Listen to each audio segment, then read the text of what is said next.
The sun hung like a brass coin in the cloudless Montana sky, casting harsh shadows across the dusty main street of Redemption Creek. Elijah Morgan sat atop his weathered saddle, his leathery face creased with lines earned from 15 years as the town's marshal. At 45, he'd seen enough bloodshed and heartbreak to last several lifetimes. The war had changed him, turned his hair prematurely gray, and left him with a slight limp from a Confederate bullet at Shiloh. But it was his reputation for fairness and his lightning-quick draw that had earned him respect throughout the territory. As he guided his chestnut mare past the general store, he nodded curtly to Mrs. Patterson sweeping her porch, her knowing eyes following him as he continued toward the jailhouse. If you're enjoying this story, please subscribe to our channel. Where are you watching from today? Let us know in the comments. The wooden sign creaked in the hot breeze as Elijah dismounted, wincing slightly as his old wound protested. Inside, his deputy, Benjamin Taylor, barely 20 and eager as a pup, looked up from cleaning his Colt revolver. "Mornin', Marshal. Quiet night, except for old Jacobs getting soused again at Hattie's place." Elijah hung his wide-brimmed hat on the peg by the door, revealing thinning gray hair still damp with sweat. "That man's liver must be tough as saddle leather by now," he muttered, pouring himself a cup of coffee that looked like it had been brewing since sunrise. The bitter liquid burned his throat, but he welcomed the familiar sensation. It was one of the few constants in his unpredictable life, along with the weight of the tin star pinned to his chest. The jailhouse walls were adorned with wanted posters, the faces of desperate men staring back at him like ghosts from his past. Some he'd brought in himself, others had met their fate at the end of a rope or the barrel of another lawman's gun. 15 years of maintaining order in a town that had grown from a mining camp to a respectable settlement on the Union Pacific Line. Elijah settled into his creaking chair, pulling out his ledger to record the previous day's events. The territorial governor was pressing for more formal documentation these days, civilization creeping westward in the form of paperwork and regulations. Just as he dipped his pen in ink, the door burst open, flooding the dim office with blinding daylight and the imposing silhouette of Judge Walter Holcomb. "Morgan," the judge's voice boomed through the small space, "we've got a situation that needs your attention."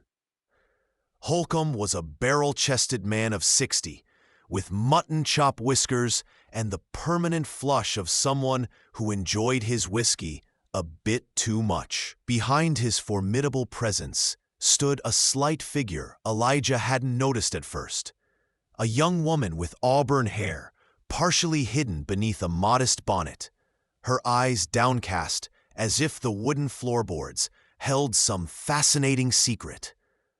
"This here is Miss Catherine Blackwood," the judge continued, ushering her forward with a hand that seemed too large against her slender shoulder.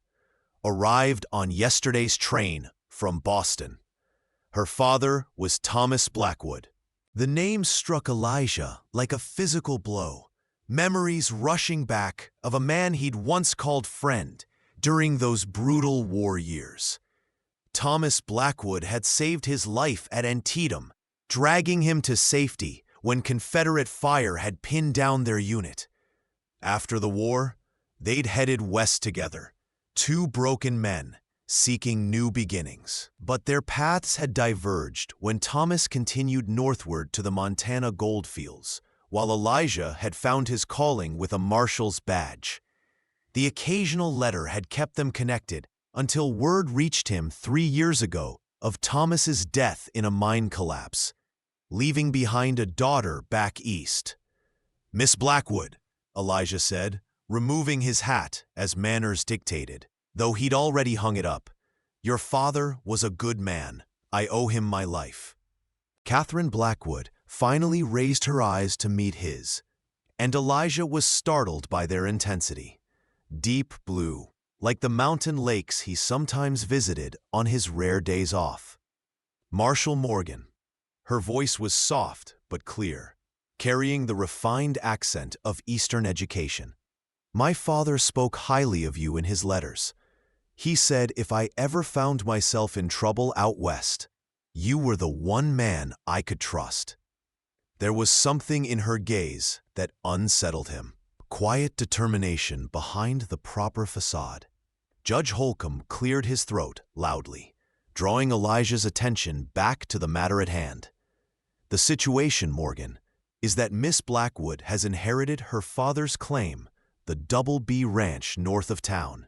Problem is, under territorial law, an unmarried woman can't hold property without a male guardian or husband. Understanding dawned on Elijah like a slow-rising sun. He'd seen this scenario play out before in frontier towns. Vulnerable women becoming targets for opportunistic men seeking to acquire land through forced marriages or legal manipulation. Catherine seemed to read his thoughts, her chin lifting slightly. I have no intention of relinquishing my father's legacy, Marshall. He built that ranch from nothing, and his last wish was for it to remain in Blackwood hands. Judge Holcomb's expression darkened as he leaned against the wooden desk. There's more. James Sutton's already filed a claim on the property, citing an old gambling debt your father supposedly never settled. Says he's got documentation to prove it. The mention of Sutton's name sent a flash of anger through Elijah's veins. James Sutton had arrived in Redemption Creek 5 years prior, buying up the bank and half the businesses in town with money no one questioned too closely. Rumors of connections to Eastern crime syndicates followed him like shadows, but nothing Elijah could prove. The man operated within the letter of the law while violating its spirit at every turn. Sutton's documentation has a way of appearing when it's most beneficial to him, Elijah said carefully, mindful of the judge's close relationship with the banker. Judge Holcomb's bushy eyebrows furrowed. Be that as it may, he's got papers with Thomas Blackwood's signature that look mighty authentic to my eyes. Unless Miss Blackwood can secure her claim through marriage within the week, the territorial court will have no choice but to recognize Sutton's claim. Catherine's hands trembled slightly as she clutched her small handbag, but her voice remained steady. I've come west to honor my father and claim what's rightfully mine, Marshall Morgan. I won't be bullied by men who mistake my sex for weakness. There was steel in her words that reminded Elijah painfully of her father. Thomas had never backed down from a fight either, even when outnumbered. The room fell silent, save for the ticking of the wall clock and the distant piano notes drifting from Hattie's saloon down the street. Deputy Taylor shifted uncomfortably, clearly unsure if he should remain for such a private conversation. Judge Holcomb finally broke the silence with a theatrical sigh. There is one solution, though it's irregular. Morgan, you could marry the girl yourself. The suggestion hung in the air like gunsmoke after a shootout. Elijah stared at the judge, certain he'd misheard. I'm old enough to be her father, he protested, though even as the words left his mouth, he recognized the hollowness of the objection. Men twice his age married young women in the territories. It was a harsh reality of frontier life, where women were scarce and protection necessary. Catherine turned to face him fully now, those remarkable blue eyes assessing him with unsettling directness. "Marshall, I'm not proposing a real marriage, merely a legal arrangement to secure my inheritance. Once my position is established, we can quietly annul the union and continue our separate lives. I would, of course, compensate you for your trouble." The proposition struck Elijah as both practical and deeply wrong. Marriage, even one in name only, was sacred to him, despite never having taken a wife himself. His dedication to the law and the lingering memories of the war had left little room for personal connections. Yet Thomas Blackwood's face seemed to materialize in his mind, reminding him of a blood debt still unpaid. "I don't want your money, Miss Blackwood," he said finally, his voice rougher than intended.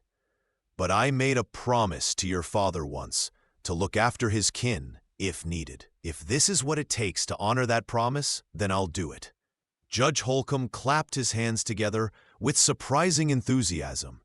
"Excellent. I can perform the ceremony tomorrow morning at the courthouse. Nothing fancy, just the legal necessities."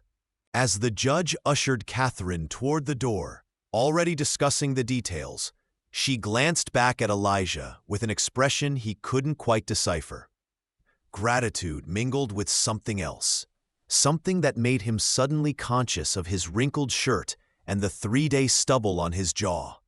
"Until tomorrow, Marshall Morgan," she said softly, before disappearing into the harsh sunlight outside. Deputy Taylor let out a low whistle once the door closed behind them. "Well, I'll be damned, Marshall. Never figured you for a marrying man." Elijah shot him a glare that silenced any further commentary, but the young man's grin remained firmly in place as he returned to cleaning his weapon. The clock on the wall continued its relentless ticking, counting down the hours to a ceremony that would bind him to a woman he barely knew, all for the sake of a promise made to a ghost. Word spread through Redemption Creek faster than a prairie fire. By sundown, Elijah couldn't walk 10 paces without receiving either congratulations or thinly veiled curiosity from townsfolk who'd long ago written him off as a confirmed bachelor. He escaped to Hattie's saloon, seeking solitude in his usual corner table, only to find himself the center of unwanted attention. Hattie herself brought him a bottle of her good whiskey, the kind usually reserved for Eastern tourists, and settled her ample frame in the chair opposite him.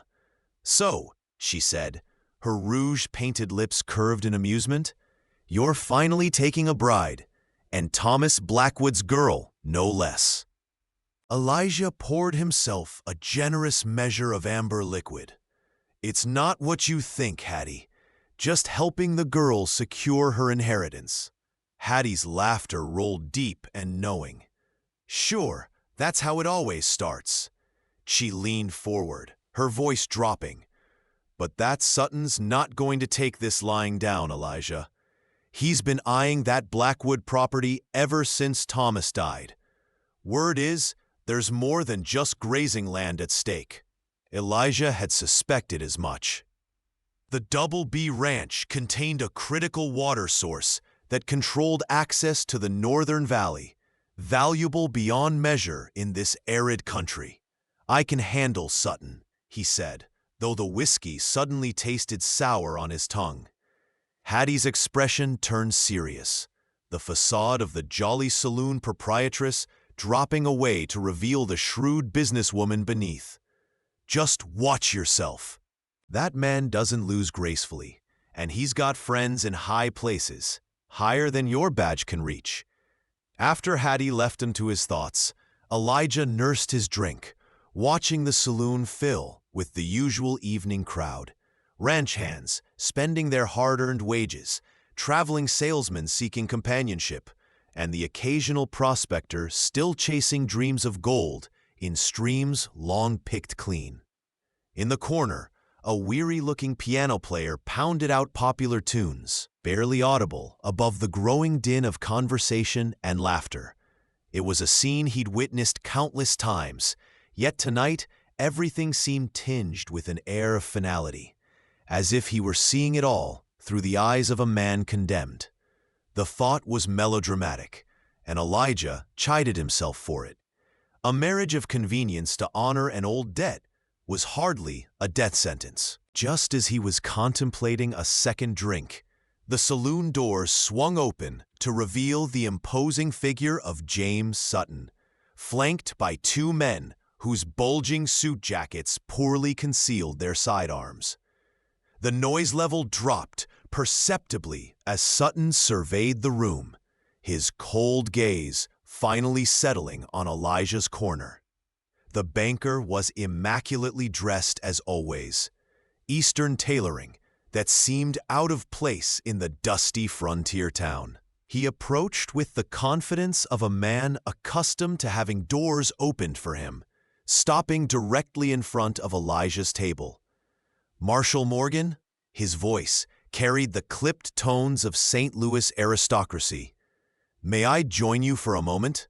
I believe we have matters to discuss." Without waiting for an invitation, Sutton pulled out a chair and sat, signaling to the bartender for service, while his men positioned themselves strategically nearby. "I understand congratulations are in order," Sutton continued, his smile never reaching his pale eyes. "An unexpected match, to be sure." Elijah kept his expression neutral, years of facing down gunmen serving him well in masking his instinctive dislike for the man before him. News travels fast in a small town. The banker accepted a glass of brandy from a nervous-looking server, taking a deliberate sip before responding. "Indeed it does, though I wonder if Miss Blackwood knows exactly what she's getting into, marrying a man with such a colorful history." The implication hung between them like an unspoken threat.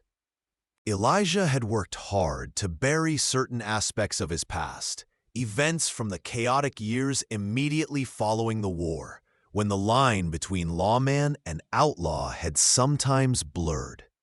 "My history is my own concern, Sutton, as is my marriage." The banker's smile widened fractionally. "Of course, I merely thought to make you an offer before you commit yourself to what could become a rather complicated situation. The Blackwood claim has certain title issues that could take years to resolve in territorial courts. I'm prepared to pay you handsomely to step aside and allow the proper legal process to unfold without interference." Elijah felt a familiar coldness settle in his chest, the same sensation he experienced before drawing his weapon. "Sounds remarkably like a bribe to obstruct justice," he said quietly. Sutton leaned back, affecting an air of casual disappointment. "Nothing so crude, Marshal. Simply one businessman offering another a favorable opportunity. But I can see you're not in a negotiating mood tonight." He stood, straightening his expensive waistcoat. "Perhaps after the honeymoon, you'll have a clearer perspective on your priorities. Family responsibilities have a way of changing a man's outlook." With a slight nod that somehow contained both threat and dismissal, Sutton departed, his bodyguards falling into step behind him. The weight of what he'd committed to settled on Elijah's shoulders as he walked home through the quiet streets later that evening. His small house at the edge of town had always seemed sufficient for his bachelor needs: a bed, a stove, a few books, and mementos from his travels. Tonight, it struck him as painfully inadequate for bringing a well-bred Boston lady. With sudden energy born of anxiety, he spent hours scrubbing floors, dusting shelves, and changing the bed linens. He would take the chair by the fireplace, of course, and give her the bedroom. As he worked, memories of Thomas Blackwood surfaced unbidden, shared campfires during the war, the time they'd fought off bandits in the Nebraska Territory, Thomas's booming laugh and unwavering loyalty. Dawn found Elijah standing before his spotted mirror in his best black suit, the one reserved for funerals and official functions. He'd trimmed his beard and slicked back his gray hair, yet the face that stared back at him remained that of a weather-beaten lawman, not a suitable husband for a refined young woman. With a sigh, he pinned his marshal's badge to his lapel, a reminder of who he was and why he was doing this. The courthouse ceremony was set for 10 o'clock, giving him time to complete his morning rounds first. As he stepped into the quiet street, the rising sun casting long shadows westward, he couldn't shake the feeling that he was riding toward a confrontation far more dangerous than any gunfight he'd faced. Catherine Blackwood stood on the courthouse steps, wearing a simple blue dress that matched her eyes, her auburn hair arranged in a modest style beneath a small hat adorned with a single white flower. Beside her was Mrs. Patterson from the general store, apparently serving as her witness and chaperone. Elijah was struck again by Catherine's composure. There was no sign of nervousness or second thoughts in her steady gaze as he approached. "Marshal Morgan," she greeted him with a formal nod. "I want to thank you again for your assistance in this matter." Her words were proper, but something in her tone suggested deeper currents beneath the calm surface. "No need for thanks," he replied, suddenly awkward in his own skin. "I made a promise to your father." Judge Holcomb conducted the ceremony with surprising solemnity given the circumstances, his usual blusters subdued as he led them through the vows in the nearly empty courtroom. Elijah's voice sounded strange to his own ears as he pledged himself to this woman. Promises he'd never expected to make to anyone. When the moment came to seal their union with a kiss, he hesitated, then placed the briefest, most chaste of kisses on Catherine's cheek. If she was offended by his restraint, she gave no sign, her small smile revealing nothing of her thoughts. The judge pronounced them man and wife with a flourish of his pen on the marriage certificate. And just like that, Marshal Elijah Morgan had a wife. The whole proceeding had taken less than 15 minutes. Outside the courthouse, as Mrs. Patterson excused herself to return to her store, Catherine took Elijah's arm in a gesture that would appear natural to any onlookers. "My luggage is still at the hotel," she said. "Perhaps we should retrieve it before rumors begin about separate accommodations on our wedding night." The practicality of her suggestion couldn't be faulted, yet Elijah felt a surge of panic at the thought of the town's eyes on them, judging and speculating. "Of course," he managed, offering his arm more formally as they descended the steps. They had barely reached the bottom when James Sutton emerged from a nearby building, timing his appearance with calculated precision. "Mrs. Morgan," he called, tipping his hat with exaggerated courtesy, "allow me to offer my congratulations on your fortunate match." Catherine's grip tightened almost imperceptibly on Elijah's arm. "Mr. Sutton, I presume?" Her voice betrayed none of the tension Elijah could feel radiating from her slender frame. "My husband has mentioned you." The emphasis on husband was slight but unmistakable. Sutton's smile remained fixed as his gaze moved between them, assessing. "I do hope you'll both attend the town council meeting this evening. As new property owners in the region, your input would be most valuable on the water rights legislation being discussed." His eyes lingered on Catherine. "Your father was always a vocal advocate for the independent ranchers. Such a tragedy, his passing. Mining accidents can be so unexpected." The implication in his words chilled Elijah's blood. Thomas's death had been ruled accidental, but he'd always harbored doubts. Catherine, however, showed no reaction beyond a polite nod. "We'll certainly consider attending, Mr. Sutton. Now, if you'll excuse us, my husband and I have matters to attend to." She steered Elijah away with surprising firmness, waiting until they were well out of earshot before speaking again. "That man had something to do with my father's death," she said quietly, her composure finally cracking to reveal a glimpse of raw pain. "I can't prove it yet, but I will." Elijah studied her face, seeing Thomas's determination in the set of her jaw. "That's a dangerous accusation, Catherine," he cautioned, using her given name for the first time. "Sutton isn't a man to cross without solid evidence." Her eyes flashed. "I didn't come all this way just to claim land, Marshal. I came for justice." The revelation shouldn't have surprised him. She was Thomas Blackwood's daughter after all. Yet Elijah felt a surge of foreboding. This arrangement was suddenly far more complicated than a simple marriage of convenience to secure property rights. Catherine wasn't just seeking protection. She was pursuing vengeance against one of the most powerful men in the territory. And he, by placing that ring on her finger, had just aligned himself with her cause, for better or worse.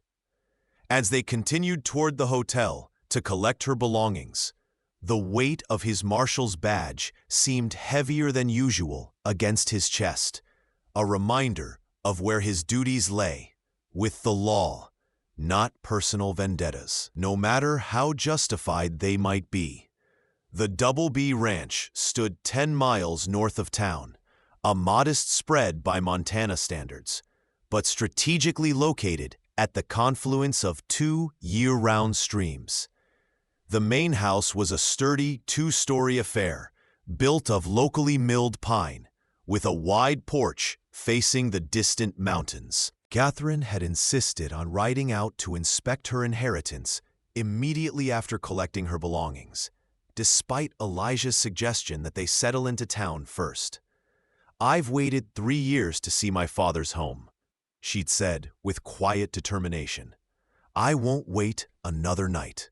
So they'd borrowed horses from the livery, Catherine declining his offer of a side saddle with a look that suggested she found the very idea offensive, and set out along the northern trail, her 3 trunks to follow by wagon the next day. Now, as they approached the weathered arch marking the entrance to Blackwood Land, Elijah watched Catherine's face closely. Her expression remained controlled, but her eyes drank in every detail of the landscape with an intensity that spoke volumes. "It's beautiful," she said finally, her voice barely audible over the creak of saddle leather. Just as Father described in his letters, the property had been maintained in Thomas's absence by his foreman, Samuel Tucker, and his wife, Martha, a middle-aged couple who'd worked the land alongside Thomas since its founding. As they rode into the yard, these caretakers emerged from the barn, their expressions cautious, until recognition dawned on Samuel's weathered face. "Marshal Morgan," he called, hastening forward to take the reins of Elijah's mount. "Sam," Elijah nodded, dismounting with practiced ease despite his aching knee. "This is Catherine Blackwood, Thomas's daughter." He hesitated before adding, "My wife." The words felt foreign on his tongue, a pretense he wasn't yet comfortable maintaining. Samuel's eyebrows shot up in surprise, while Martha hurried forward, wiping her hands on her apron. "Miss Blackwood, I mean, Mrs. Morgan, we've been hoping you'd come for ages," the older woman said, her warm smile revealing a missing tooth. "Your pa talked of you constant like." Catherine dismounted with a grace that surprised Elijah. Clearly, her Eastern education hadn't excluded horsemanship. "Mrs. Tucker, Mr. Tucker, I can't tell you how grateful I am for your loyalty to my father's property. I hope you'll continue to consider this your home." The relief on the Tuckers' faces was palpable. "Been worried sick since hearing about Mr. Sutton's claim on the place," Samuel admitted as he led them toward the house. "Didn't know what would become of us if he took over. Man's got a reputation for clearing out existing staff, bringing in his own people." Martha fussed ahead of them, apologizing for dust and lack of preparation as she threw open windows to air out rooms unused for years. "Your father's study is just as he left it," she told Catherine. "Couldn't bear to pack anything away, though the lawyer took most of his important papers after the accident." Catherine nodded, her composure finally wavering as she stepped into the home her father had built. "I'd like to see his study, if I may." Martha led Catherine upstairs, leaving Elijah alone with Samuel in the main room. The foreman poured 2 fingers of whiskey into mismatched glasses, handing one to Elijah without asking. "Never figured you for the marrying type, Marshall," he said, echoing Deputy Taylor's sentiment from the previous day. "Especially not to Thomas's girl." Elijah accepted the drink, but didn't immediately respond, unsure how much to reveal about the arrangement. Samuel saved him the trouble. "Don't worry, I ain't prying. Just glad someone's looking out for her, with Sutton circling like a vulture." He lowered his voice, glancing toward the stairs. "There's something you should know, Marshall. Few weeks before Thomas's accident, he came back from town all fired up, said he'd found something that would put Sutton away for good. Wouldn't tell me what, said the less I knew, the safer I'd be." A chill ran down Elijah's spine that had nothing to do with the evening air seeping through the cabin's walls. "Did he leave anything behind? Notes? Papers? Anything unusual?" Samuel shook his head. "Nothing I could find, but he was spending a lot of time up at the North Ridge Line, where our property borders Sutton's timber operation. Said he was checking the boundary markers, but he'd take his field glasses and sometimes wouldn't come back till after dark." The implications were clear enough. Thomas had been watching Sutton's operation, gathering evidence of something illegal. And if Sutton had discovered this surveillance, Elijah drained his glass. The burning sensation in his throat, a welcome distraction from his darkening thoughts. "Don't mention this to Catherine," he said finally. "Not yet, anyway. She's got enough to adjust to, without worrying about unproven suspicions." By the time Catherine returned downstairs, Martha had prepared a simple but hearty supper of venison stew and fresh-baked bread. The 4 of them ate at the scarred oak table in the kitchen, the conversation carefully steered toward safe topics: the condition of the herd, recent weather patterns, territory gossip that didn't involve James Sutton. Catherine absorbed it all with keen interest, asking questions that revealed both her intelligence and her determination to understand the workings of her inheritance. As darkness fell, Martha showed them to the master bedroom, assuming they would share it as any normal married couple would. The room was dominated by a large 4-poster bed that Thomas had reportedly ordered all the way from Denver, a luxury incongruous with the frontier simplicity of the rest of the house. Once alone, the awkwardness between them returned in full force. "I'll sleep downstairs," Elijah said immediately, already backing toward the door. "You take the bed."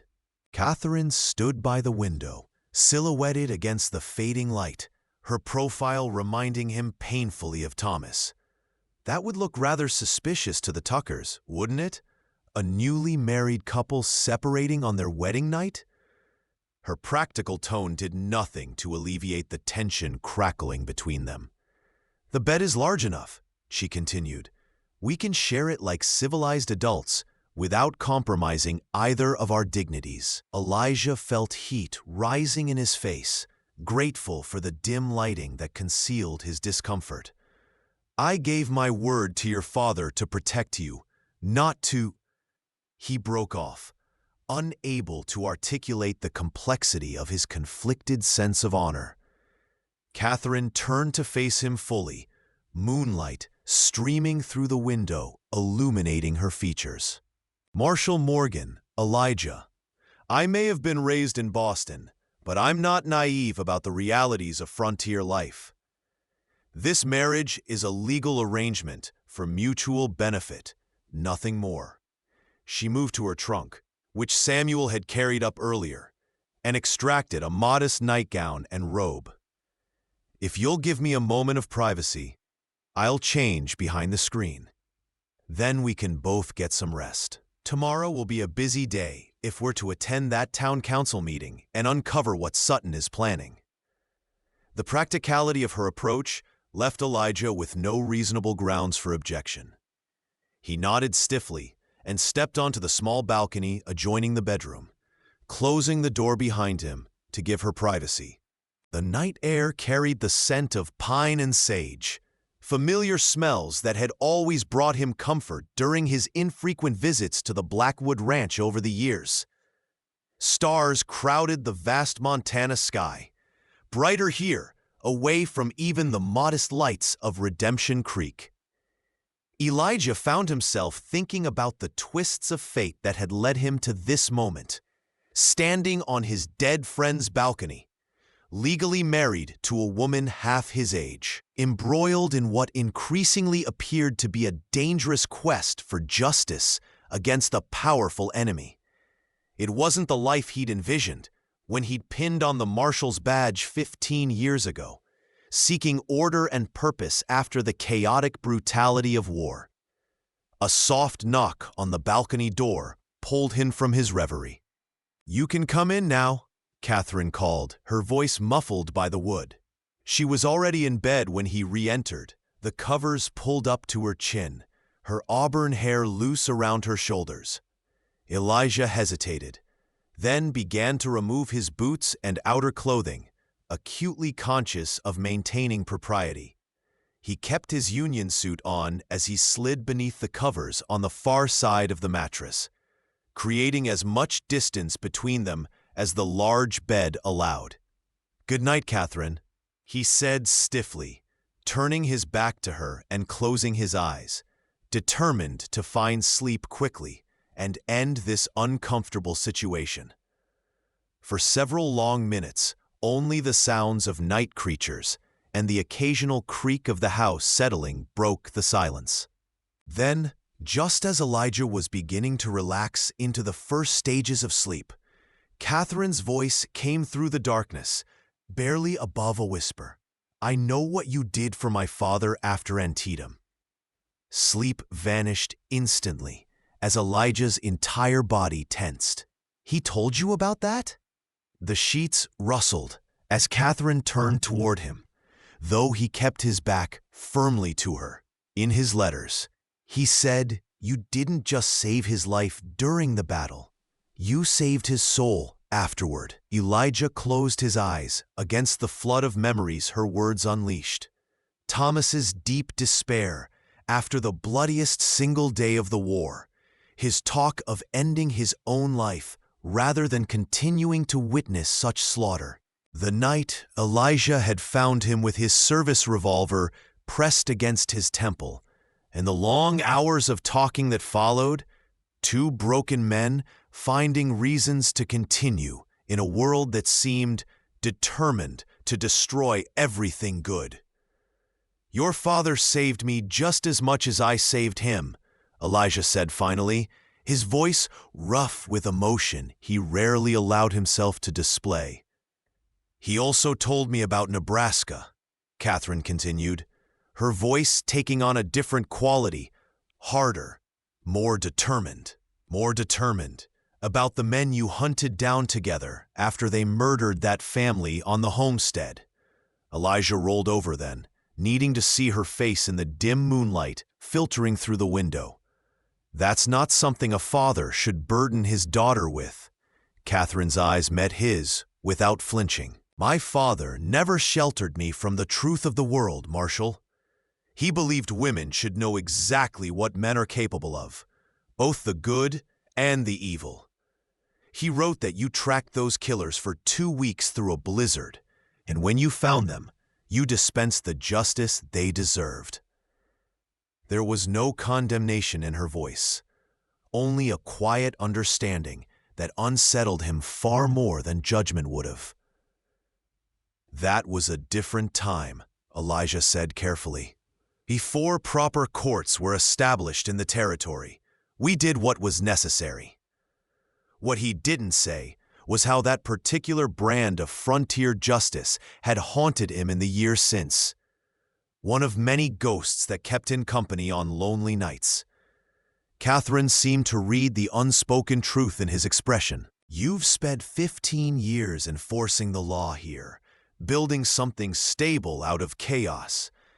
That's why Sutton fears you. You represent everything he can't control through money or intimidation. She reached across the vast expanse of mattress between them, her hand coming to rest lightly on his arm. I need to know if you're still the man who would ride through a blizzard to bring murderers to justice, even when the law might fail. The question hung between them, loaded with implications that stretched far beyond their current arrangement. Elijah could feel himself standing at a crossroads, continue as the badge-wearing lawman who worked within an imperfect system, or become something else, something both more and less than the Marshal of Redemption Creek. What exactly are you asking me to do, Catherine? His voice was barely audible, though they were alone in the darkness. Her fingers tightened slightly on his arm, warm through the thin fabric of his union suit. I'm asking you to help me find the truth about my father's death. And if that truth points to Sutton, as I believe it will, I'm asking you to help me make sure he answers for it, one way or another. The silence that followed her words seemed to stretch into eternity, broken only by the distant howl of a coyote and the soft rhythm of their breathing. Elijah studied her face in the moonlight, the determined set of her jaw, the intelligence in her eyes, the subtle vulnerability she tried so hard to conceal. In that moment, she was so much like Thomas that it physically ached to look at her. Your father wouldn't want you putting yourself in danger, he said finally. He sent you east to keep you safe from exactly this kind of frontier justice. Catherine's expression didn't waver. My father is dead, Marshal. Murdered, I believe, by a man who continues to destroy lives and corrupt everything he touches. What would my father want now? For his killer to go unpunished while his daughter hides behind Eastern propriety? The logic was flawless, the emotion behind it raw and genuine. Elijah found himself nodding slowly, a decision forming in his mind that would irrevocably alter the course of his life. We'll need evidence, he said, his tone shifting subtly from the formal marshal to something older, something that belonged to those chaotic post-war years. Solid proof that would stand up in a territorial court, if possible. But if not, he left the alternative unspoken, but the understanding that passed between them needed no words. Catherine's relief was palpable, her body relaxing as if a great weight had been lifted. Thank you, she whispered, squeezing his arm once before withdrawing her hand. I knew you were still the man my father believed in. As she turned away to settle into sleep, Elijah remained awake, staring at the rough-hewn ceiling beams above. In less than 2 days, this remarkable woman had upended his carefully constructed life, challenging the boundaries he'd established between his past and present selves. The marshal's badge that had defined him for 15 years now felt like a constraint rather than a shield, limiting the justice he could deliver in a territory where money increasingly spoke louder than law. By agreeing to help Catherine, he was stepping beyond those boundaries, breaking rules he'd sworn to uphold. Yet somehow, In the quiet darkness of Thomas Blackwood's bedroom, with Thomas's daughter sleeping beside him, it felt like the most honorable choice he'd made in years. Whatever came next, whether justice through the courts or justice from the barrel of a gun, Elijah Morgan had committed himself to seeing it through, with all the consequences such a choice entailed. The town council meeting was held in the newly constructed schoolhouse, the only building in Redemption Creek large enough to accommodate the growing population's civic gatherings.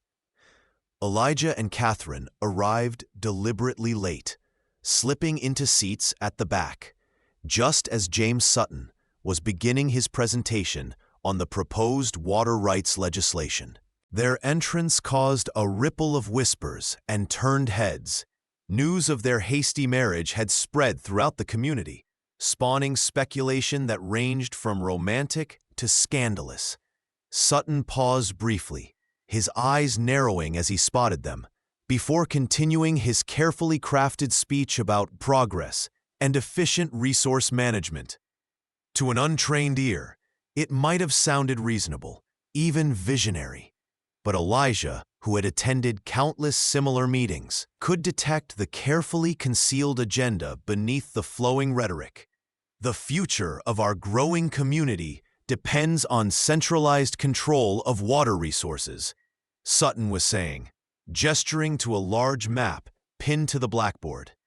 The current patchwork of individual claims and historic usage rights creates inefficiency and waste. My proposal would establish a water commission with the authority to allocate resources based on demonstrated need and contribution to the territorial economy. Judge Holcomb, seated at the front as chairman of the council, nodded approvingly. Several of the town's prominent business owners, all with financial ties to Sutton's bank, murmured their agreement. It was only when Henry Wilkins, an elderly rancher whose family had been in the territory since before the war, stood up that any opposition was voiced. Seems to me this commission would give you control over every ranch and farm from here to the Northern Valley, Wilkins said bluntly, his gnarled finger jabbing toward the map. Some of us have water rights dating back 20 years or more. What becomes of those? Sutton's smile remained fixed, though a muscle twitched in his jaw. Historical claims would certainly be taken into consideration, Mr. Wilkins. But surely you agree that the needs of a growing community must sometimes supersede outdated arrangements made when this territory was virtually uninhabited. The implication that the older ranchers were obstacles to progress was clear, and it sent another wave of murmurs through the crowd, this time with an undercurrent of discontent from the landowners present. Catherine leaned close to Elijah, her breath warm against his ear. He's trying to create a legal mechanism to seize control of the water sources, she whispered, including the streams that run through the Double B. Elijah nodded slightly, already having reached the same conclusion. The proposed legislation was cleverly constructed to appear beneficial to the community, while actually consolidating power in the hands of a commission that would inevitably be controlled by Sutton and his allies. When Judge Holcomb asked for additional comments from the assembly, Elijah felt Catherine tense beside him. Before he could stop her, she had risen to her feet, drawing all eyes in the schoolhouse. "Mrs. Morgan has something to add," the judge announced, unable to mask his surprise at the new bride's boldness. Catherine's voice carried clearly through the packed room, her Boston education evident in her precise diction and confident delivery. While Mr. Sutton's concern for efficient water management is commendable, his proposal fails to address several critical issues. First, the composition of this proposed commission remains undefined, raising questions about representation for smaller landholders. Second, there is no mention of appeal processes for those who might disagree with the Commission's decisions. And third, here she paused, her gaze fixed directly on Sutton. The proposal conveniently overlooks the riparian rights established under both common law and territorial statutes, which protect existing water users from exactly this kind of appropriation. A stunned silence followed her articulate criticism. Elijah felt a surge of admiration mixed with concern. Catherine had just publicly established herself as a formidable opponent to Sutton's plans, an action that carried significant risk. Sutton recovered quickly, his politician's smile never wavering. Mrs. Morgan raises interesting points that would certainly be addressed in the final draft of the legislation. Perhaps her recent arrival from the East brings a fresh perspective to our deliberations. However, I wonder if she's fully acquainted with the practical realities of water management in our arid region, which differs substantially from the abundant rainfall of Massachusetts. The condescension in his tone was subtle but unmistakable, a reminder to the assembly that Catherine was an outsider, a woman, and therefore unqualified to challenge his expertise. To Elijah's surprise, Catherine smiled, a genuine expression that transformed her serious features. "You're absolutely right, Mr. Sutton. My Eastern education might not have prepared me for all the practical challenges of Montana life. That's why I'm so fortunate to have married a man whose 15 years of experience in this territory can complement my theoretical knowledge." Her clever redirection of attention to Elijah's established reputation in the community was masterful, effectively neutralizing Sutton's attempt to dismiss her. "Together, we hope to continue my father's legacy of responsible stewardship at the Double B Ranch, in cooperation with our neighbors rather than in competition with them." The subtle reminder of Thomas Blackwood's popularity among the independent ranchers shifted the mood of the room. Several of the older settlers nodded approvingly, while Sutton's expression hardened almost imperceptibly. Judge Holcomb, perhaps sensing the changing dynamics, quickly called for the proposal to be tabled for further review, ending the formal discussion.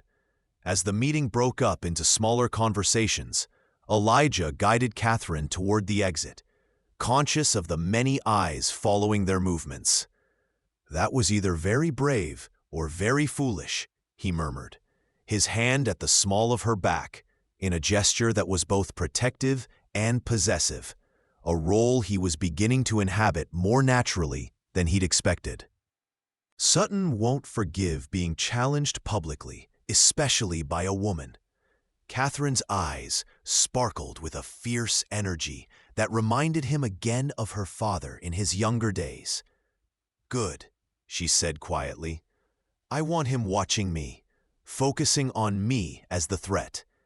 It will give us more freedom to investigate without him suspecting." The strategic thinking behind her actions impressed Elijah, even as it increased his concern for her safety.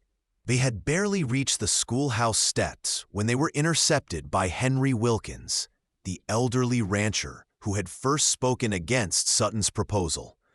"Marshall, Mrs. Morgan," he greeted them, his weathered face creased in a cautious smile. "Might I have a word with you both? Privately, if possible." The intensity of the old man's gaze suggested something beyond casual conversation. They followed Wilkins to the livery stable where their horses were tethered, the evening shadows providing a measure of privacy from curious onlookers. Once certain they wouldn't be overheard, Wilkins spoke in a low, urgent tone. "Your father and I were friends, young lady. Good friends. He came to me about a month before his accident, asking questions about old mining claims in the North Ridge area. The mention of the same location Samuel had referenced sent a chill down Elijah's spine. "Did he tell you why he was interested in those claims?" Catherine asked, her composure perfect despite the potential significance of this information. Wilkins glanced around nervously before continuing. "Said he'd found something up there that didn't make sense. Activity that didn't match any legal mining operation he knew of. Asked me for the original survey maps from when the territory was first divided up." "Did you give them to him?" Elijah pressed, when Wilkins fell silent. The old rancher nodded slowly. "Had them stored away in my root cellar since serving on the Land Commission back in '67. Thomas said he needed to compare the original boundaries with current operations." He hesitated, then added significantly. "Day after he died, 2 men claiming to be from the Territorial Surveyor's Office came asking for those same maps. Said they were updating records. Never seen legitimate surveyors carrying Remingtons under their coats, though."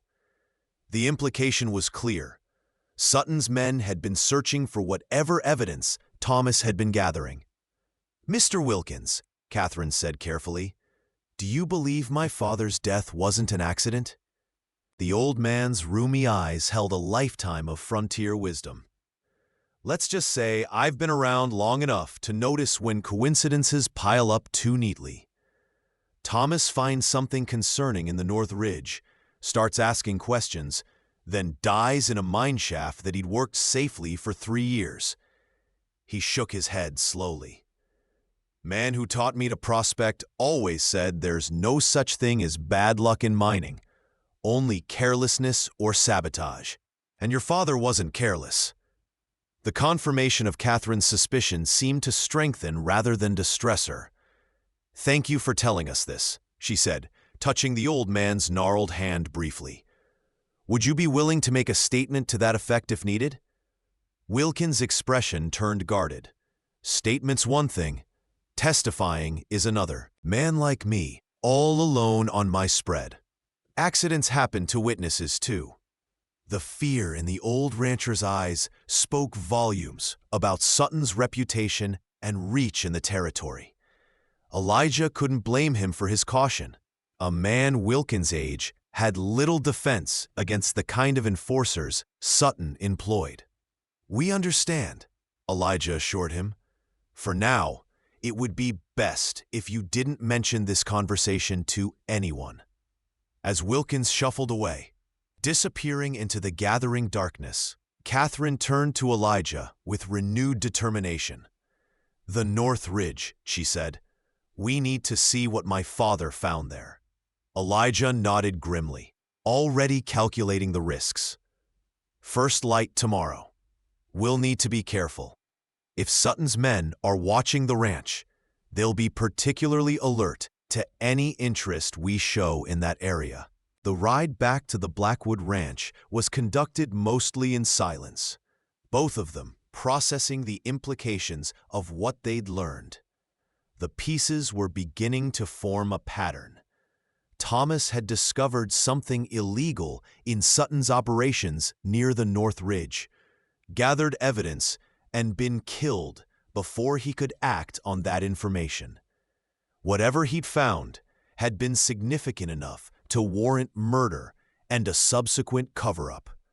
As they approached the ranch house, now dark except for a single lantern Martha had left burning on the porch, Catherine finally broke the silence.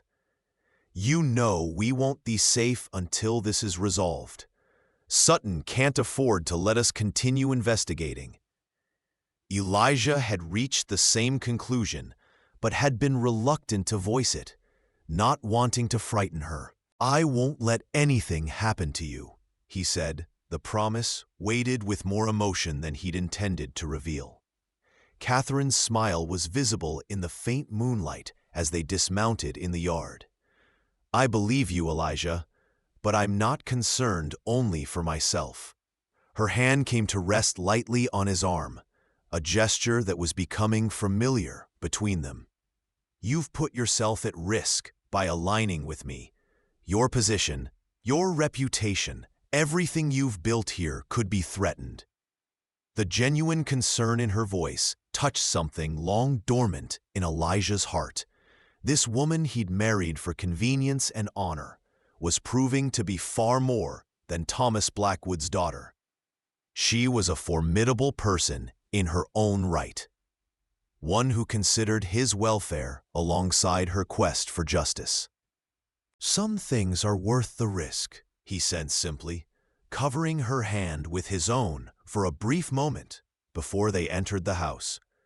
Martha had left a cold supper for them in the kitchen, along with a note explaining that she and Samuel had retired early to their cabin behind the barn. The house was quiet as they ate by lamplight, discussing their plans for exploring the North Ridge the following day. The domesticity of the scene struck Elijah as strangely comfortable. Sharing a meal and conversation with this intelligent, determined woman felt natural in a way he hadn't anticipated. When they finally ascended to the bedroom, the previous night's awkwardness was diminished, replaced by a sense of partnership forged through their shared purpose. They prepared for bed with a newfound ease, the vast mattress no longer seeming like such an insurmountable barrier between them. As Elijah settled beneath the quilts, Catherine extinguished the lamp and joined him in the darkness. This time, she positioned herself closer to the center of the bed, reducing the exaggerated distance they had maintained the night before. "Elijah," she said softly, his name still sounding new on her lips, "there's something I haven't told you." He turned toward her, able to make out only her silhouette in the faint moonlight filtering through the curtains. "What is it?" The rustling of bedclothes indicated she had shifted to face him as well. "My father sent me more than just letters from Montana. After each visit to the North Ridge, he mailed documents to my school headmistress for safekeeping, maps, notes, even a sample of ore. I brought everything with me, hidden in a false bottom of my trunk." The revelation sent Elijah's mind racing. If Thomas had indeed mailed evidence of Sutton's illegal activities to his daughter, it might provide the leverage they needed. "Why didn't you mention this before?" he asked, careful to keep accusation from his tone. Catherine's sigh was barely audible. "Because I didn't know if I could trust you completely. I needed to be certain you weren't compromised by your position or your connections in town." The honest admission stung briefly, but Elijah couldn't fault her caution. And now, her hand found his in the darkness, her fingers intertwining with his in a gesture more intimate than any they had shared previously. "Now I know you're still the man who would ride through a blizzard to bring a murderer to justice, the man my father trusted with his life, and with mine." The simple declaration pierced through the carefully maintained barriers Elijah had constructed around his heart over 15 solitary years. Catherine's trust, earned rather than assumed, meant more than he could articulate. "We'll review your father's evidence in the morning," he managed, his voice rougher than intended. "Compare it with what we find at the ridge." She squeezed his hand gently, the gesture conveying understanding of all he couldn't say.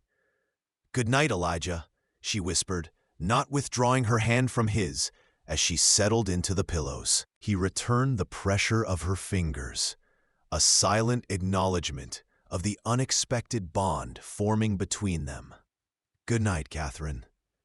As sleep claimed him, Elijah realized that for the first time since pinning on his marshal's badge, he felt truly aligned with both justice and his own conscience, a harmony that had eluded him through years of compromises between the letter of the law and the realities of frontier life.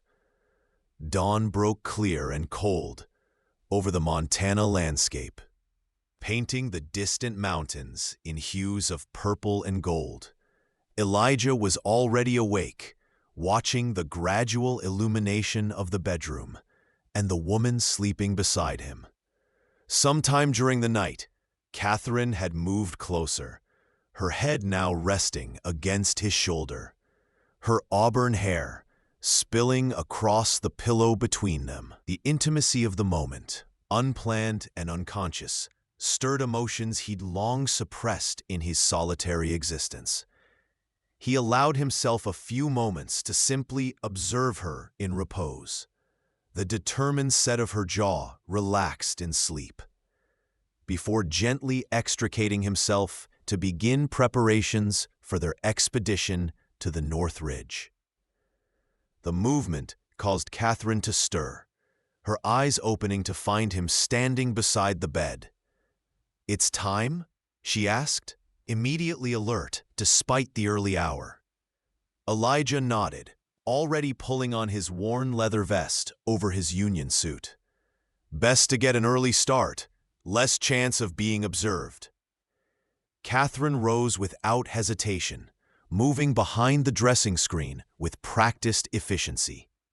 "I'll show you my father's documents before we leave," she said, her voice partially muffled by the wooden panel.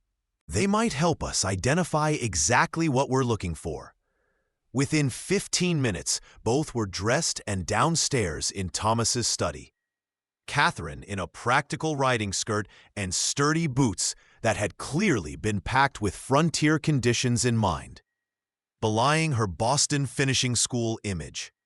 She knelt beside her largest trunk, fingers working at what appeared to be an ordinary wooden bottom, until a hidden panel slid aside, revealing a compartment containing a leather portfolio. The documents inside told a disturbing story.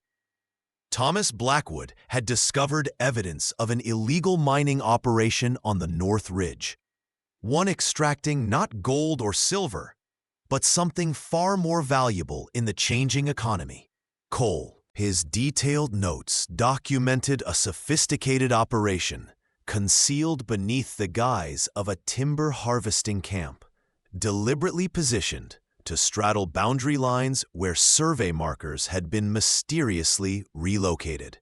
Most damning was a series of letters between Sutton and officials in the territorial capital, discussing the suppression of coal mining permits for independent operators, while Sutton's silent partnership in the illegal mine remained hidden. "My God," Elijah murmured as he studied the evidence.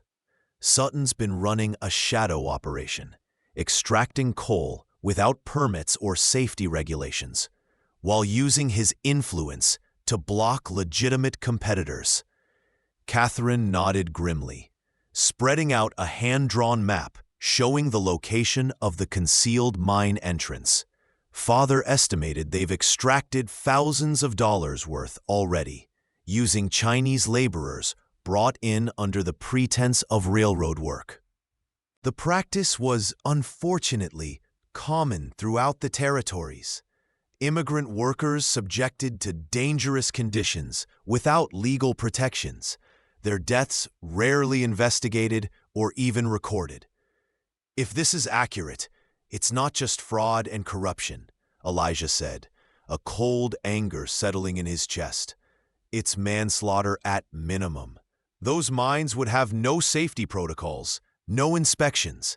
Catherine's expression mirrored his own outrage. "The last letter my father sent mentioned he was going to confront Sutton directly, force him to shut down the operation and compensate the workers' families. That was 3 days before his accident. The implication was clear.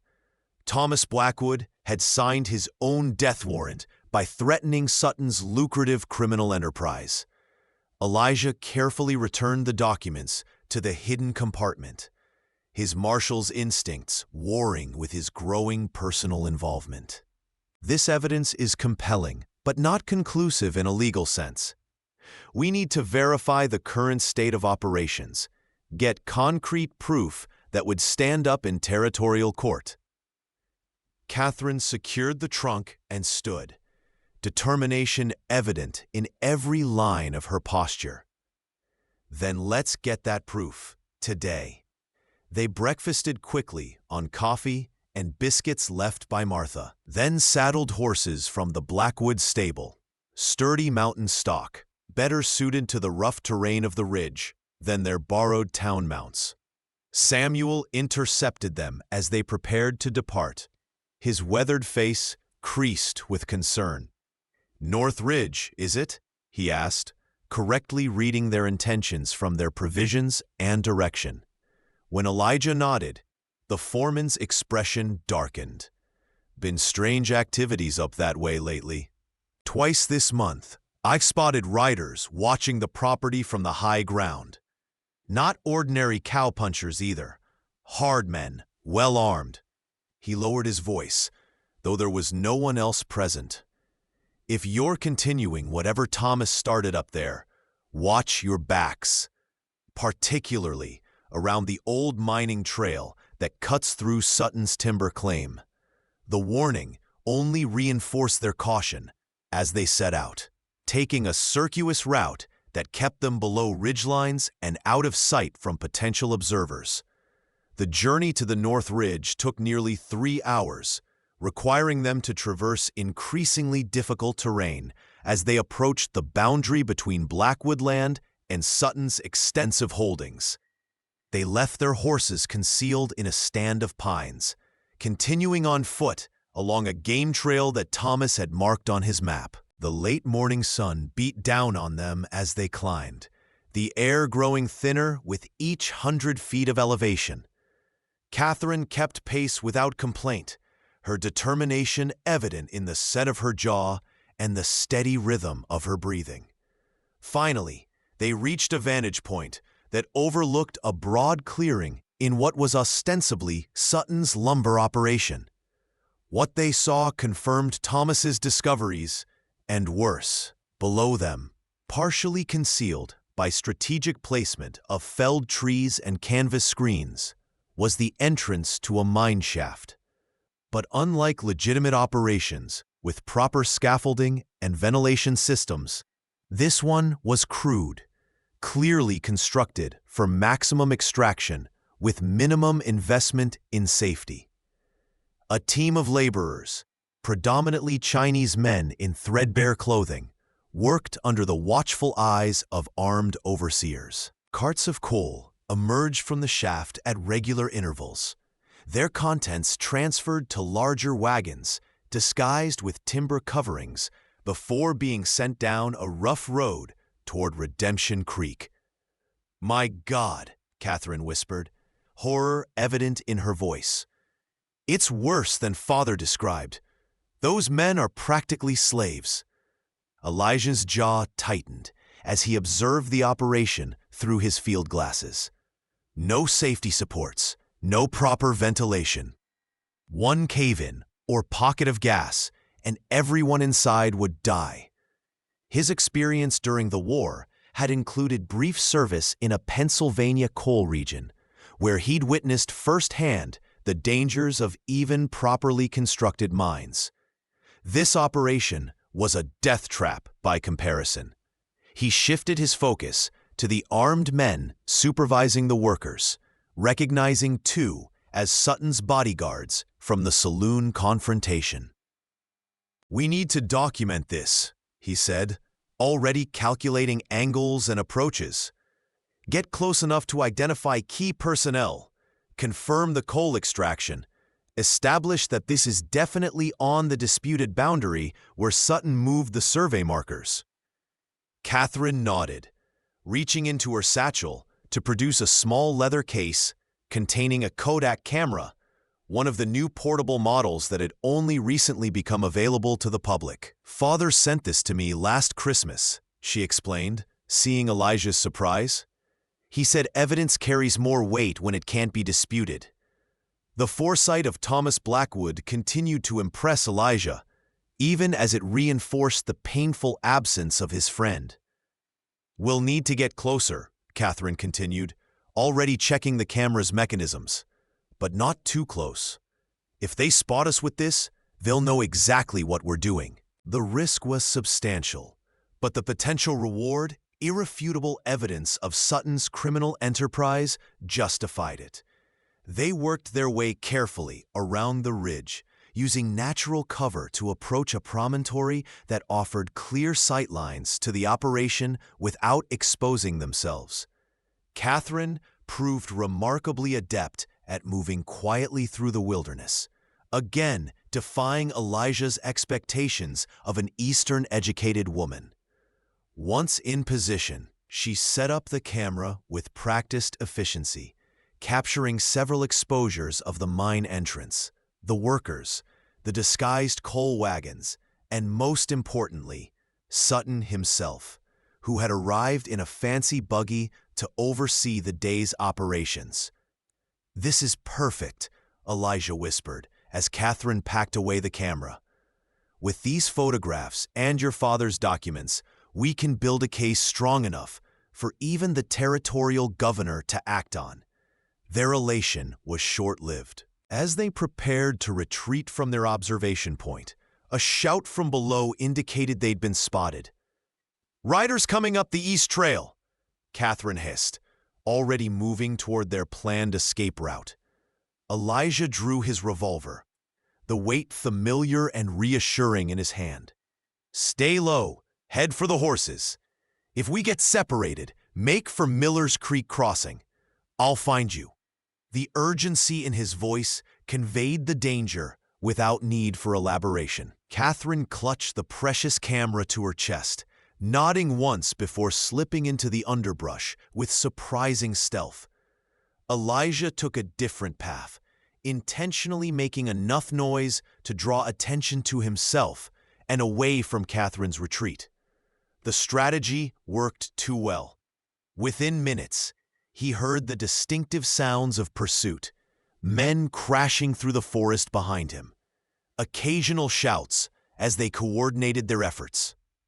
Elijah led them on a deliberate chase away from Catherine's route, using his knowledge of mountain terrain to stay just ahead of his pursuers. A bullet splintered bark near his head as he ducked behind a fallen log. They were shooting to kill, not capture. The revelation didn't surprise him.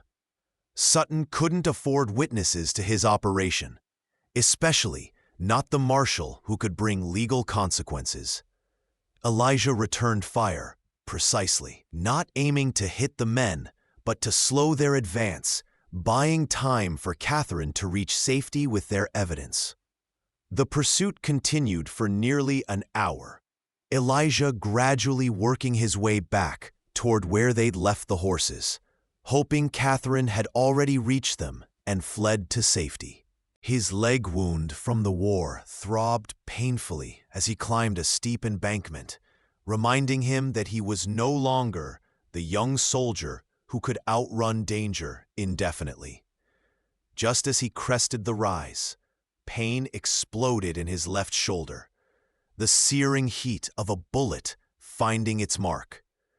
The impact spun him around, sending him tumbling down the rocky slope he'd just climbed. His vision blurred as he landed hard against a boulder, the metallic taste of blood filling his mouth. Through the haze of pain, he heard approaching footsteps and voices. "Got him! Down here!" a rough voice called triumphantly. "It's Morgan, the marshal!" Elijah struggled to focus, his right hand instinctively reaching for his revolver, only to find the holster empty, lost in his fall. Booted feet appeared in his narrowing field of vision, followed by the cold press of a rifle barrel against his temple. "Sutton wants him alive," another voice cautioned. "Says he needs to know what Morgan's seen and who he's told."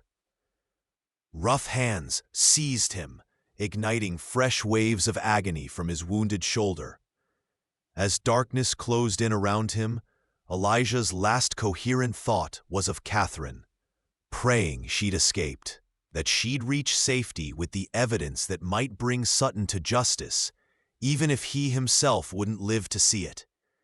Catherine Blackwood Morgan crouched behind a lightning-struck pine, her heart pounding against her ribs as she listened to the sounds of pursuit fading into the distance. Elijah's diversion had worked. The men were following him, leaving her path to the horses momentarily clear. The camera felt impossibly heavy in her hands, its contents now potentially worth more than gold. Carefully, she made her way down the rocky slope, using the skills her father had taught her during childhood excursions into the Massachusetts countryside. Skills she'd refined during her 3 years of planning this return to Montana. The Eastern Finishing School had been her mother's dream. The wilderness training had been her father's practical gift, one that might now save her life. Reaching the clearing where they'd left the horses, Catherine found only one remaining, her own mount. Elijah's horse was gone, either stolen by Sutton's men or spooked by the gunfire echoing through the hills. She quickly secured the camera in her saddlebags, then mounted, torn between following their agreed-upon escape plan and the desperate need to know what had happened to Elijah. The sound of a distant gunshot decided her. A single report followed by triumphant shouting. Cold dread settled in her stomach as she reluctantly turned her horse toward Miller's Creek Crossing. Elijah had made it clear that the evidence was paramount. If he'd sacrificed himself to secure her escape, honoring that sacrifice meant completing their mission. The journey back to Redemption Creek was torturous, every instinct screaming for her to return to the ridge. To find Elijah, to somehow help the man who had risked everything to help her. But the rational part of her mind, the part her father had nurtured with chess lessons and strategic thinking, knew that walking into Sutton's trap would only ensure both their deaths and the continued suffering of the workers in that illegal mine. She had to get the photographs developed, the evidence secured, and help mobilized. Judge Holcomb might be in Sutton's pocket, but there were other authorities. The federal marshal in Helena, the territorial governor, even the army commander at Fort Benton. Night had fallen by the time Catherine reached town, her body aching from hours in the saddle, and her mind racing with contingency plans. She avoided the main street, instead making her way to the only person in Redemption Creek she trusted implicitly, Hattie Wilson at the saloon. The widow had been her father's friend long before becoming a businesswoman, and her establishment provided both cover and connections that Catherine desperately needed now. Entering through the rear door as Elijah had shown her during their brief time together, Catherine found herself in Hattie's private office, face to face with the surprised saloon owner. "Mrs. Morgan, what on earth?" Hattie began, taking in Catherine's disheveled appearance with widening eyes. "Elijah's been captured, possibly killed," Catherine said without preamble, her voice steady despite the fear gripping her heart. "Sutton's men ambushed us at the North Ridge where we were gathering evidence of his illegal coal mine." She produced the camera from her satchel. "I need to get these photographs developed and secure copies before Sutton realizes I escaped with them. And I need to get word to the federal marshal in Helena." Hattie's expression shifted from shock to grim determination as she processed the information. "Sutton's got men watching the telegraph office and the stagecoach depot," she said, already moving to lock her office door. "But I've got a darkroom upstairs where Beaumont, the card sharp, develops his mail-order photographs. And I've got a writer who can reach Helena by noon tomorrow if he pushes hard."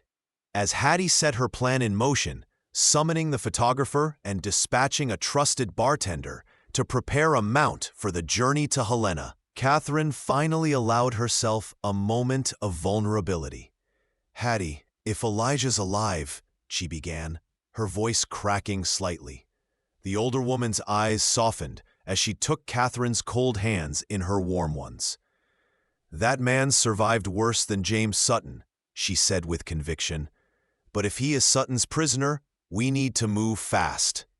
There's an old mining office on Sutton's property outside town where he conducts his more private business.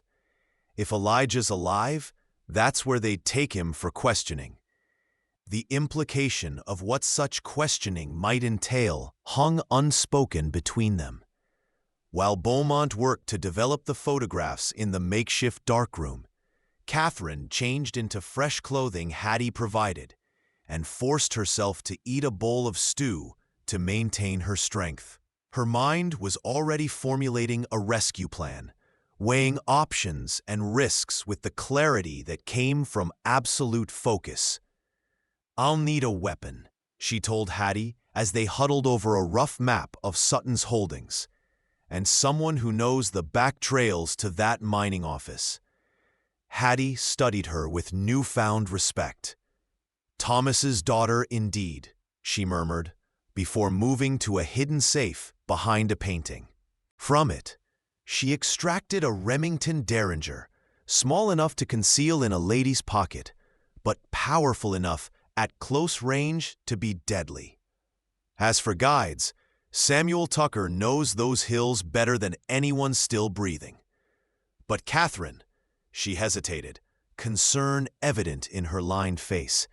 "You understand what you're planning is likely suicide." Catherine checked the Derringer with practiced hands, another skill her progressive father had insisted she learn. "Possibly," she acknowledged. "But I didn't come all this way, marry a man I barely knew, and risk everything just to abandon him when he needs me most." The words hung between them, revealing more about her feelings for Elijah than she had intended to disclose. Hattie's expression softened with understanding. "It wasn't just about the land or justice for your father, was it? You came looking for the man Thomas described in his letters, the one who would ride through a blizzard to bring murderers to justice." Catherine's eyes met the older woman's, no longer hiding behind the mask of Eastern propriety or calculated determination. "I came looking for a legend," she admitted quietly. "I found a man instead, one worth far more than any legend." By midnight, the photographs were developed, copies secured in multiple locations, and Samuel Tucker summoned from the ranch. The evidence was damning. Clear images of Sutton overseeing an illegal mining operation, endangered workers, and moved boundary markers that proved claim jumping. Combined with Thomas Blackwood's detailed documentation, it was enough to bring charges that even Sutton's money and influence couldn't dismiss.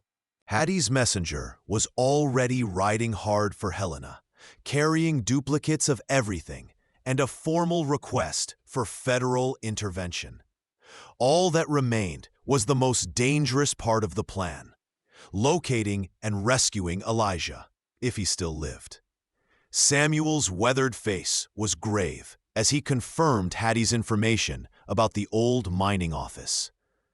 "It's where they take people they don't want found again," he said bluntly. "If the marshal's there, every minute counts." As false dawn began to lighten the eastern sky, Catherine prepared to depart with Samuel, her father's Derringer concealed in her pocket, and determination hardening her resolve. Hattie embraced her briefly at the back door of the saloon. "Your father would be proud," the older woman whispered. "And for what it's worth, I think Elijah Morgan found something on that ridge far more valuable than evidence."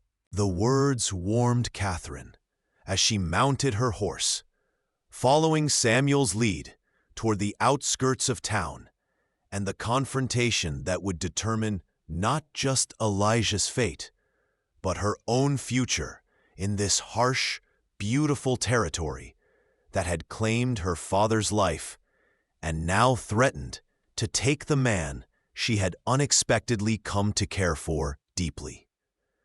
Consciousness returned to Elijah in waves of pain, each pulse seemingly centered in his left shoulder where the bullet had torn through muscle and lodged against bone.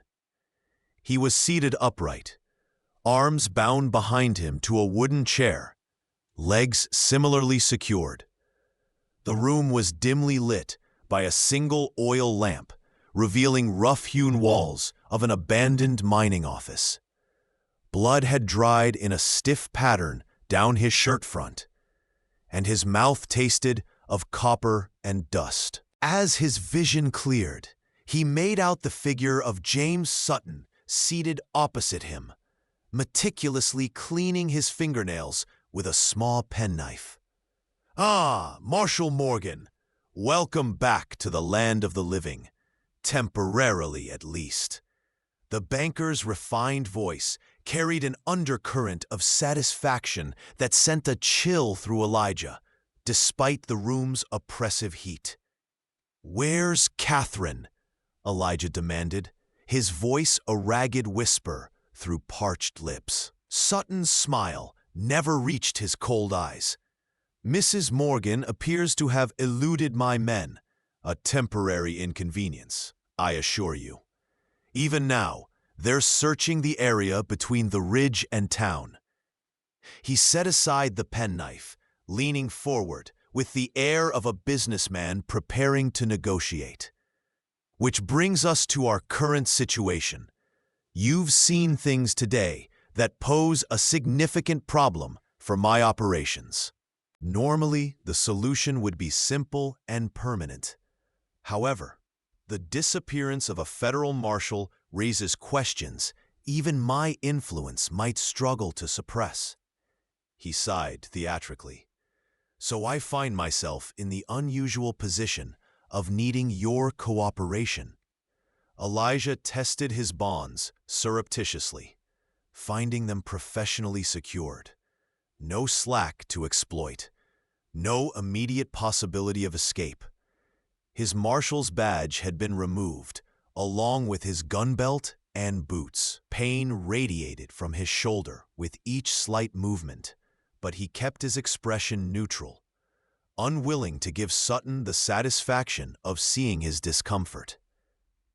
"If you're